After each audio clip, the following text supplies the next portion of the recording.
wancine anjok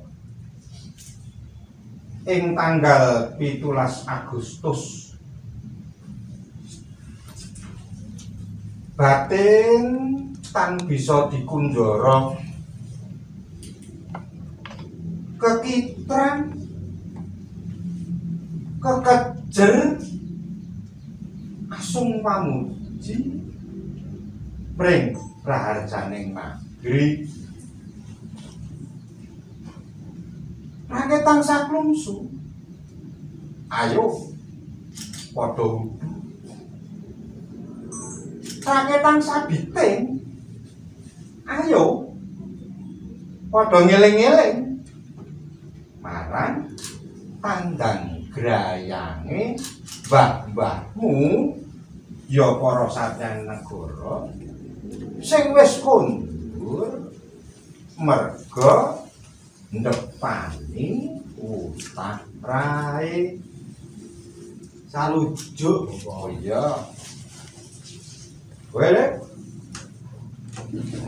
nggih menapa saged kula Bapak kula badhe makarti kunjuk dhateng negari Bapak. ya ya aku bagus Pareng matur Bapak. Saged kula nandur nggih sampun kelaksanan. Nandur piting kesaenan. ya ya Senajan namung sacruwi mugi saged piguna Bapak. ya lah kowe Ben sing ayu dhewe kuwi kepiye Kula wiwit alit anggladi kulaga olah rasa mangesti tali. ya Mugi-mugi pamuji lan pakarti badhe kula tindakaken kanthi tusing manah. Mugi-mugi dadosna panglipur saha pangarih-arih Bapak. ya ya ya aku sarujuk marang prentuling sediamu kabeh mula kudu jumangkah gumrekan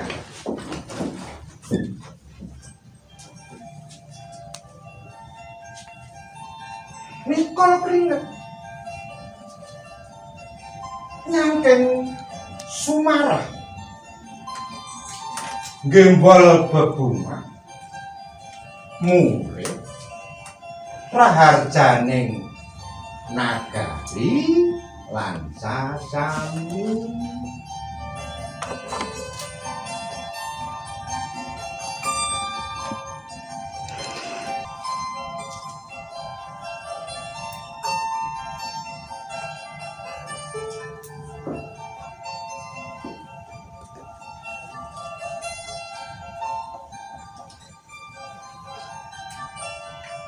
kaline saiki jembrung ayo disingkirke anggrah-anggrah ben banyune mili banter bening gumrine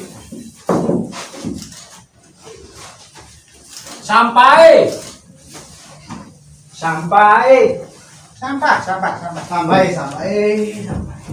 gini Watune watune ketok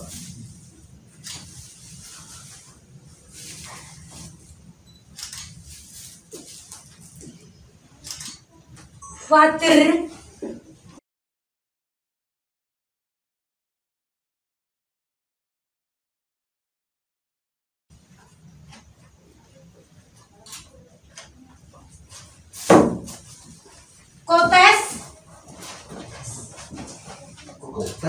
kotes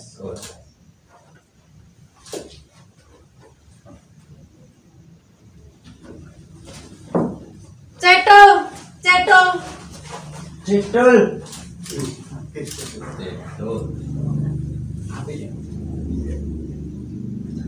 Ayo padha njedul. Lelumban ana ing kedungan.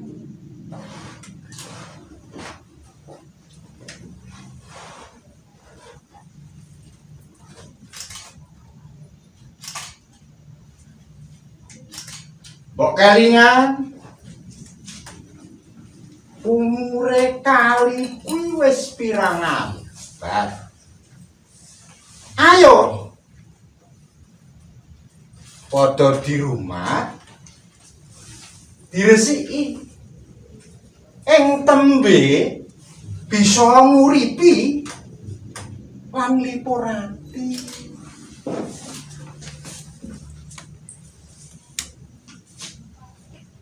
Bocah ngon.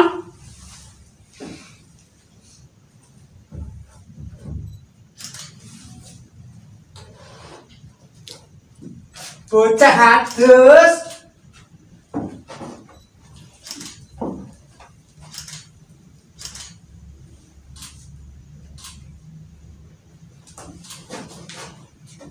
Bocah guyang. Bocah mancing.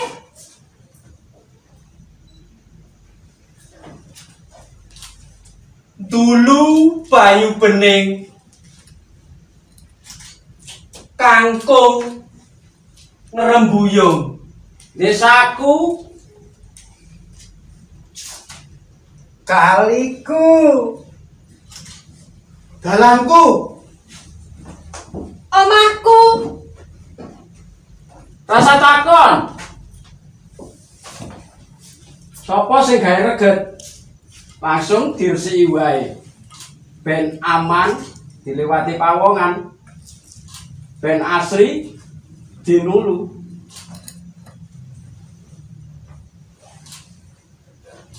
Aja turu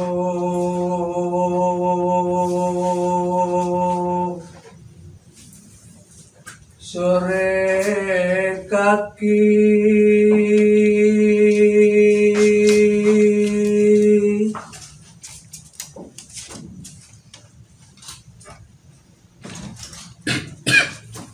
ana dewa nganglang jagat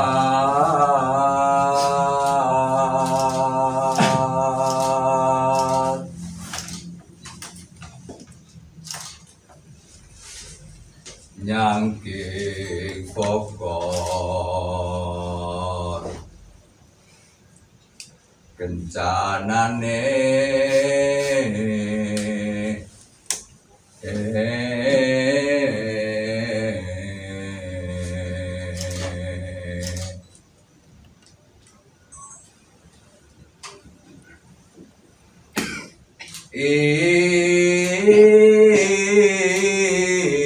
sine tunga tetulah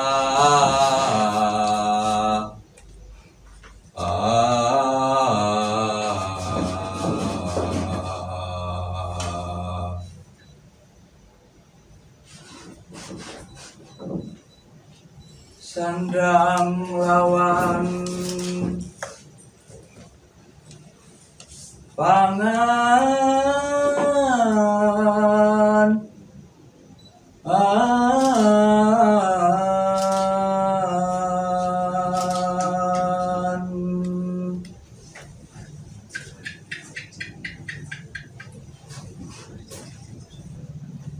ya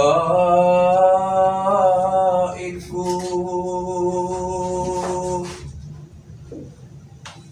bagian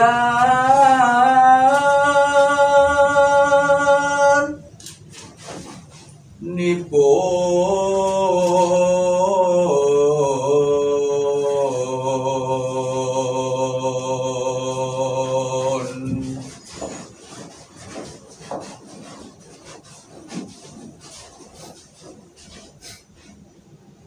wong melek sabar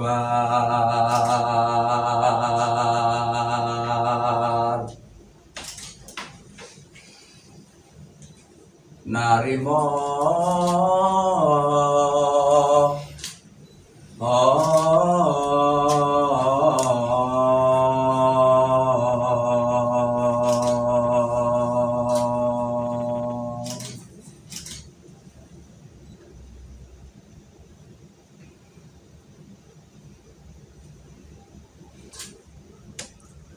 Eling tangga nalika jaman semono. Eling kanca nalika jaman semono. Eling sedulur nalika jaman semono. Eling awake dhewe nalika jaman semono.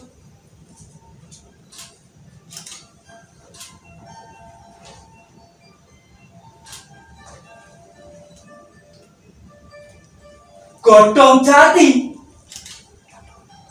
Aja nganti garing. Mundak ora bisa dienggo buka sego.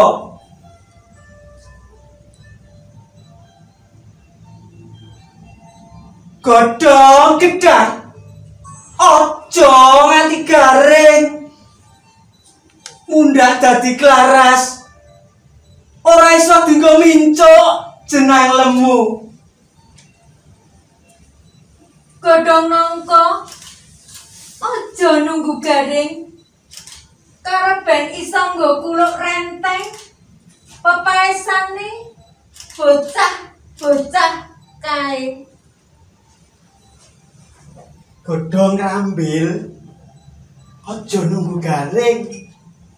Karben bisa dianyang widik kanggo semek nonton bulan dadari. Godhong mindi aja nunggu garing ben iso nggo ngimbu gedang lan pelem.